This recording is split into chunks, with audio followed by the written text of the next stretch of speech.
ये कहानी शुरू होती है आज से लगभग 500 साल पहले, जब लगभग पूरे भारत पर मुस्लिम सम्राटों का कब्जा था। एक तरफ शाहजहां तो दूसरी तरफ आदिल शाह और दक्कन के सुल्तान अब्दुल कुतुब शाह। एक देश जहां पर हिंदुओं का घर था, वहां पर पूरी तरह से मुस्लिमों और पुर्तगालियों का कब्जा था। दक्कन के सुल्तान ने अपनी फौज में एक मराठा सेनापति नियुक्त किया था, जो बहुत ही निर्भीक और पराक्रमी था, जिसका नाम था शाहजी भोंसले। 19 फरवरी साल 1630 को शाहजी भोंसले के घर एक बच्चे का जन्म होता है। सभी लोग सोचते हैं अपने पिताजी की तरह ये बच्चा भी एक दिन मुस्लिम सुल्तान के फौज का सेनापति बनेगा, लेकिन नियति को कुछ और ही मंजूर था। किसे पता था एक ऐसा बच्चा जिसका पिता खुद मुस्लिम सम्राट की फौज का सेनापति है, एक दिन भारत में जितने भी मुस्लिम सम्राट मौजूद हैं, वो सभी उस बच्चे के सामने घुटने टेक देंगे। उसी बच्चे का नाम था छत्रपति शिवाजी, जिसे भारत के महान सम्राटों में से एक माना जाता है। अरब और खाड़ी देशों से आए हुए मुसलमान भारत के राज्यों पर कब्जा तो कर लिए थे, लेकिन इतनी दूर से यहाँ के राज्यों और किलों को संभालने के लिए मंत्रियों को लाना संभव नहीं हो पाता था। इसलिए उस वक्त के सभी मुस्लिम सम्राट भारत में ही रहने वाले हिंदू लोगों को अपने सेनापति और मंत्रियों के पद पर नियुक्त कर दिया करते थे। इसी सिलसिले में दक्कन के सम्राट ने शाहजी भोंसले को अपनी फौज का सेनापति नियुक्त कर लिया। शाहजी सेना में उच्च पद पर आसीन थे और साल 1630 में महाराष्ट्र के जुन्नर के समीप शिवनेरी के किले में उनके और जीजाबाई के यहाँ एक पुत्र का जन्म हुआ। स्थानीय देवी शिवाय के नाम से पुत्र का नामकरण हुआ, जो आगे चलकर छत्रपति शिवाजी महाराज के नाम से विश्व विख्यात हुए। शिवाजी के पिता का काम के सिलसिले में हमेशा घर से बाहर रहना होता था, इसलिए शिवाजी की देखरेख उनकी माताजी और उनके गुरु दादू जी किया करते थे। शिवाजी के गुरु का मानना था कि शिवाजी भी जब बड़े होंगे तो वो अपने पिता की तरह मुस्लिम सम्राट के एक बेहतरीन सेनापति बनेंगे। ये वक्त था 1646 के लगभग, जब शिवाजी की उम्र महज 16 साल की थी। उस वक्त भारत में किसी भी हिंदू शासक का अपना स्वतंत्र राज्य को स्थापित कर पाना लगभग असंभव था, क्योंकि भारत के लगभग हर एक हिस्से में मुस्लिम सम्राट का कब्जा था। और अगर कोई हिंदू शासक अपना स्वतंत्र राज्य स्थापित करना भी चाहता तो उसके लिए 3 परिस्थितियों का होना बड़ा जरूरी था। एक, कि वो शक्तिशाली साम्राज्य के केंद्र से दूर हो, ताकि कोई भी सम्राट उस पर अटैक न कर पाए। जमीन खेती के लिए अनुपयोगी हो, ताकि कोई भी मुस्लिम सम्राट उस पर कब्जा करने के बारे में सोचे ही नहीं। और तीसरा ये कि वो राज्य जंगलों से घिरा हो, ताकि छापामार युद्ध या फिर गोरिल्ला युद्ध किया जा सके। यही परिस्थितियां साल 1646 में शिवाजी के लिए अनुकूल बनी, जब इन्होंने स्थानीय किसानों मावली के समर्थन से अपनी सेना का निर्माण किया। शिवाजी बहुत ही अच्छी तरह से जानता था कि किसी भी साम्राज्य को स्थापित करने के लिए किलों की क्या महत्वता है, इसलिए सिर्फ 15 साल की उम्र में ही उन्होंने आदिल शाह अधिकारियों को रिश्वत देकर तोड़ना, चाकन और कुंधाना किले को अपने अधिकार में कर लिया। इसके बाद उन्होंने थाना फोर्ट, कल्याण फोर्ट और भिवंडी फोर्ट को मुल्ला अहमद से छीनकर अपने अधिकार में कर लिया।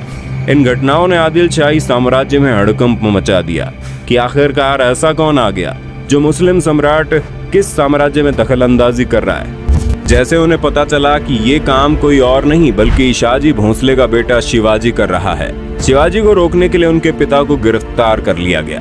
इसलिए शिवाजी ने अगले 7 साल तक आदिल शाह पर सीधा आक्रमण नहीं किया। शिवाजी ने लगभग 7 सालों का इंतजार किया और धीरे धीरे अपनी सेना को बढ़ाता रहा। एक वक्त ऐसा आया जब उसने एक एक करके 50 से ज्यादा किलों को अपने नाम कर लिया। धीरे धीरे शिवाजी का प्रभाव बढ़ने लगा। अब लोगों को यह महसूस होने लगा था कि कोई तो ऐसा है जो मुस्लिम सम्राट को टक्कर देने वाला है। अपने डर को कायम रखने के लिए और शिवाजी के बढ़ते प्रभाव को रोकने के लिए साल 1659 में बीजापुर की बड़ी साहिबा ने अफजल खान को 10,000 सिपाहियों के साथ शिवाजी पर आक्रमण करने का हुक्म दे दिया। उस वक्त अफजल खान को सबसे क्रूर और सबसे ताकतवर शख्स माना जाता था, क्योंकि जिसका भी सामना उससे होता था उसकी मौत निश्चित थी। सबसे पहले तो अफजल खान ने शिवाजी को उकसाने के लिए कई मंदिरों को तोड़वा डाला और बहुत सारे हिंदू नागरिकों का कत्ल करने लगा। अफजल खान को इस बात का पता था कि शिवाजी बहुत ही चालाक है, इसलिए वो एक एक करके सभी किलों को अपने कब्जे में ले रहा है। कहीं न कहीं अफजल खान को भी शिवाजी से डर लगने लगा था। यही वजह थी कि अफजल खान ने उसे चालाकी से मारने की सोची। और अफजल खान ने शिवाजी को मिलने के लिए न्योता भेजा। शिवाजी तुरंत ही न्योता स्वीकार कर लेता है और अफजल खान से मिलने की जगह नियुक्त करता है। जैसे ही दोनों आमने सामने होते हैं, अफजल खान शिवाजी को गले लगाने के लिए आगे बढ़ता है और अपने चाकू निकालकर शिवाजी को मारने ही वाला होता है कि शिवाजी तुरंत अपनी कटार को निकालकर अफजल खान का पेट फाड़ देते हैं। इस जीत के बाद शिवाजी का नाम और ज्यादा मशहूर होने लगा। लोगों के मन में मुस्लिम सम्राट का डर लगभग खत्म होने लगा था। इस बार बीजापुर के सुल्तान ने शिवाजी को हराने के लिए अपने सबसे बेहतरीन सेनापति रुस्तम जवान को भेजा। रुस्तम जवान की भारी भरकम सेना ने शिवाजी के ऊपर हमला बोल दिया, लेकिन शिवाजी ने कम सेना की मदद से ही लड़ाई को चालाकी से लड़ते हुए रुस्तम जवान को सेना में शिकस्त दे दी। कुछ दिनों बाद आदिल शाह ने अपने सेनापति सिद्दी जोहार को भी भेज दिया। एक एक करके मुस्लिम सम्राटों ने शिवाजी को खत्म करने के लिए कई चालें चली, लेकिन उनमें से कोई भी कामयाब नहीं हो पाया और धीरे धीरे छत्रपति शिवाजी का राज्य विस्तार होता गया और उसकी सेना और भी ताकतवर होती चली गई। इसके बाद बीजापुर की बड़ी बेगम ने औरंगजेब से शिवाजी को पकड़ने के लिए विनती की। उसने अपने मामा शाहिस्ता खान को 1.5 लाख सैनिकों के साथ शिवाजी से युद्ध करने को भेजा। शाहिस्ता खान ने अपने विशाल सेना के बल पर पुणे पर कब्जा कर लिया और शिवाजी के निवास स्थान लाल महल पर अपना बसेरा डाल दिया।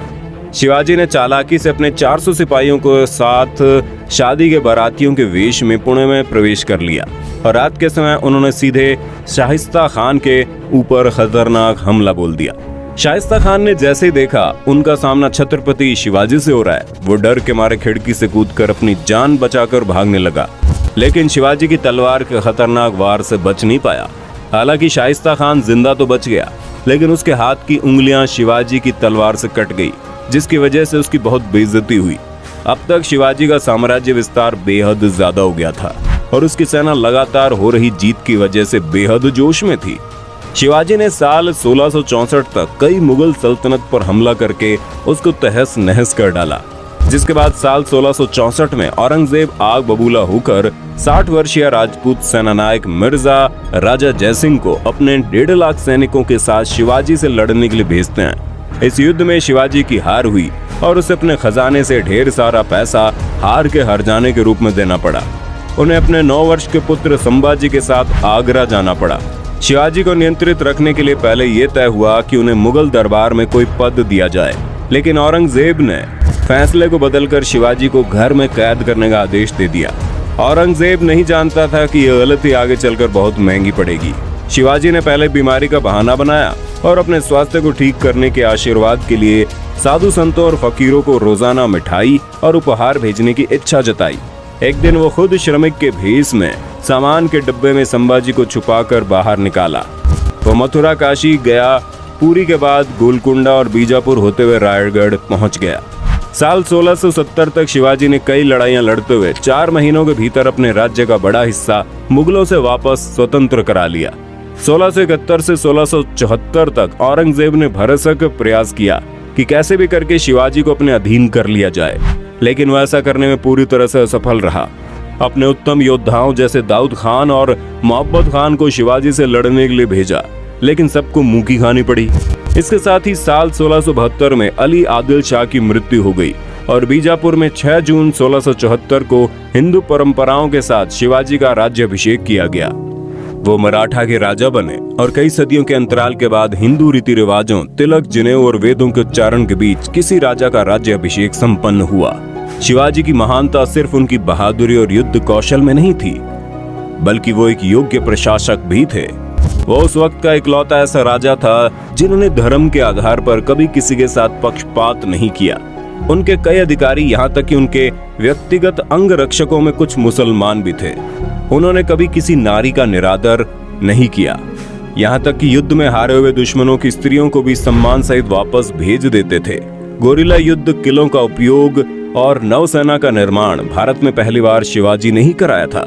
उन्होंने 4 किलों और 2000 सैनिकों से शुरुआत की थी और उनकी मृत्यु के समय ये गिनती 300 किलों और 1 लाख से ज्यादा सैनिकों की हो गई। शिवाजी का स्वास्थ्य खराब हुआ। तेज बुखार और पेचिश की वजह से 52 साल की उम्र में उनकी मृत्यु हो गई। आपको जानकर हैरानी होगी, उस वक्त औरंगजेब यहाँ का सबसे ताकतवर शासकों में से एक माना जाता था, लेकिन छत्रपति शिवाजी की वजह से उसे लगभग 25 साल तक युद्ध करना पड़ा। और अपने जीवन के अंत तक युद्ध लड़ते लड़ते औरंगजेब पूरी तरह से बर्बाद हो चुका था और छत्रपति शिवाजी वो शख्स था जिसकी वजह से कई सालों लंबी लड़ाई के बाद एक बार फिर से पूरा हिंदुस्तान भगवामयी हो गया। दोस्तों, ये जानकारी आपको कैसी लगी और आप वीर छत्रपति शिवाजी के बारे में क्या सोचते हैं, कमेंट में बताना।